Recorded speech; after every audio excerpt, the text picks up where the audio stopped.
Hey, how's it going? Today we're going to talk about the update that was just confirmed. Not only that, but we're also going to be talking about FSR 3, and then to finish up the video, I'm going to show you some new glitches. With that being said, if you have yet to subscribe, do that now, give this video a like, and let's go ahead and dive right into this. So if you have seen my recent video, then you already know about the issues that are going to be fixed. But if you do not know about it specifically, they're going to fix the controller issue.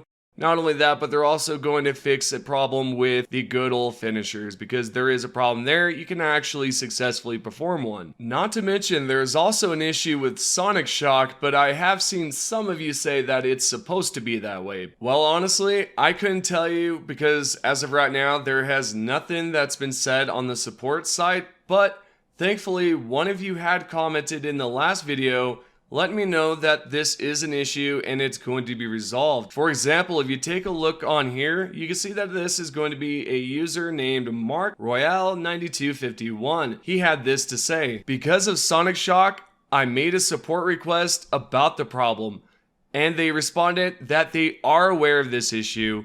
Now, before I continue on, thank you to Mark for commenting in the last video. This right here is also going to be resolved. You can take it with a grain of salt, but honestly, it does seem like a big problem right now if you are running a Netrunner build. So let's continue on and talk about the update itself, because if you head over towards SteamDB, what you can see right here is Cyberpunk 2077. Then if we go to depots, then we go towards branches, you can see where it says CDPR_internal_QA. 16 hours ago. This was just updated, which means that this update could arrive possibly Tuesday, Wednesday, somewhere between next week. Now, there is a chance that this could arrive next month, aka next year, And so yeah, basically that is a possibility, but of course, I'm just speculating here. I could not give you an honest date, but the fact that this was updated is a good sign, because this means that it will be arriving here soon. So far, we know that they're looking into the melee finisher animations in 2.1. They're also probably going to fix the stick drift issue, which, by the way, if you do not know how to fix that, check out my previous video. But with that information to the side, we do know, at least from what Mark had said, that they're going to resolve the Sonic Shock issue. This is some exciting news. You can take that with a grain of salt, but I'm pretty sure Sonic Shock is bugged. Also, not to mention, if there is anything that was not included in the list here, let me know down below if you are experiencing some other bugs. Now, in the last video, I did receive an interesting comment that said, how is this update massive? Like, it doesn't make sense. Well, to me, this is a big update, because I'm pretty sure it's going to fix quite a few bugs. Not to mention, there's also the FSR 3 that was not included in the last update that I'm sure will be included in this one. If you have not watched one of my previous videos that pertains to this information right here, which you can see on the screen by WCCFtech.com, they did an interview with one of the developers, and they talked about FSR 3 and if there was any information that they could share. I have read this before, so I am going to do it again, so forgive me. But what the developer had said is right here, and it says, this is a new and very interesting technology, and I could definitely confirm that we are working on a full FSR 3 implementation, but it is still an ongoing process, and we feel we need still more time to release it with the desired outcome. I would like to avoid giving firm estimates on when it will happen. So possibly it could be this update that's arriving here soon, or maybe it's just something that we will eventually receive down the road. Or what you could do is download the FSR 3 mod that was developed by Nukem9. So yeah, it's all up to you on what you want to do, but let's go ahead and talk about some of the glitches that you could do right now that are completely new. What I recommend that you do right now is take advantage of these glitches while you still can, because you want to take advantage of each glitch, exploit, because there is a possibility that CDProjektRed may just completely patch these glitches. So yeah, just definitely take advantage of it while you still can. Let's start off with the infinite XP glitch. This right here I thought was patched, but it actually works after the latest patch, and it definitely works towards money as well. You just have to find a money shard. What we are going to do is tackle down a few enemies, take them out. Then what you're going to do is locate the body, pick it up, and we're going to travel somewhere close by. If you take a look on the screen here, you're going to see these icons in the distance. It might be closer depending on where you're at. You're going to head towards one and you're going to dump the body inside. What you're going to notice is that if you just drop it inside without jumping, the loot is going to land on the ground. If you jump when you stick the body inside, the loot should be up in the air. So what I'm doing in this clip right here, I found a group of enemies nearby because the more groups that you can find, the more loot, of course, is going to drop. And potentially you may find a legendary shard, which if you do, hopefully it is the money shard. So for example, if you go up towards here, you're going to see a few. Now I'm going to grab this dude and I'm going to head over here towards the bin and I want to drop him in. I'm going to try to jump, but as you can tell, I jumped and then I hit F. I want to jump and then hit F at the same time, not afterwards, but at the same exact time. So here we go. We're going to try this again. I'm going to head towards the bin in the back, the trash bin. We're going to jump, hit F at the same exact time, and it should look like this right here. What you should see is the loot is going to be up in the air. This is a good sign.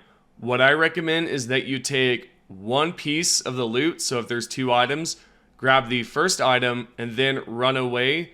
So run as far as you can and then just turn around and do a 180. So turn 180 degrees around, then head back towards the same exact direction. What you're going to notice when you do head back is that you're going to see that the loot has reappeared, if you have done it successfully anyways. The reason why I grab one item out of the bag or out of the loot is so that this way when I come back I will know if I have done it successfully because I will see that icon reappear. Let's go ahead and move on towards the second glitch. What I'm going to show you here is how to get back into Dogtown, exit out of Dogtown so you can pick up a bunch of items early. This is a new way and I think this method is a lot easier. What we are going to do is arrive at the front outside entrance of Dogtown, go towards the left, make sure that you do have reinforced ankles equipped and you do have Rebecca's shotgun guts. You're going to hold down the reinforced ankles button, whichever it is for you, possibly A or X. For me it's space. You're going to hold it down, let go, and shoot the shotgun right afterwards. We are going to be using this method because it's great to get on top of buildings like so. We will do this until we're at the top here, go towards the left, then you're going to drop down below like so. Just continuously drop down and you should land safely. So if you want to get back up, it might be quite obvious. So we're going to turn around, we're going to climb up towards the left here. Use the fortified ankles if it helps. Shotgun jump again and go all the way towards the left here. If you have the dash skill equipped, you can then push forward and reach the top building. Or what you can do is go towards the right side and jump all the way up towards the top, then the left, and you can get on top of the building like so. The only reason why you would want to do this is so that you can grab some iconics early and take it into campaign. So let's go ahead and move on and talk about something that I think is going to be quite interesting here. If we arrive over here towards the top left side of Dogtown, we can climb all the way up towards the top of this building here using the same exact method as before, using the shotgun jump. So now you might be wondering, why are we jumping all the way towards the top of this building? If you do this correctly, you can actually reach the bottom portion of the map underneath, and this will take you to the ending for Songbird. This would be the ending if you were to choose Solomon instead of Songbird, and you're pretty much going to see, actually I won't even ruin it because I think there are some players here that are still playing Phantom Liberty, but what this will do is actually take you down below, and you can then reach the ending there. There are some schematics that you can grab, but the only problem is that I'm not too sure if you can use these schematics afterwards. If you can, I will reveal a way to get back to the top portion of the map so that you can use those items, but honestly, I do not think there is a way. But feel free to let me know down below if this is something that you would like to see, because right now I'm only going to show you how to get back down below, but I'm not going to show you how to get to the top. It's kind of lengthy, but I will get into that if it is something that you would like to see. Hopefully this has been helpful. This video was pretty much just to inform you about the update, but also inform you about some glitches that you can try out or exploits that you can definitely try out. Hope that you guys have enjoyed the video. If you have any questions, comments, anything like that, comment down below. I will be answering back. Also, if you would like to support the channel, just continue watching the videos, but if you'd like to do more, you can subscribe, you can turn on the notifications. You can also even leave a thanks, which is right down below the video there. That's just a simple way to donate. But But other than that, thank you guys so much for the support. It allows me to continue doing these videos, and I appreciate it so much. With that being said, thank you guys again, and if you have any questions, remember to comment down below. With that all being said, see you all in the next video.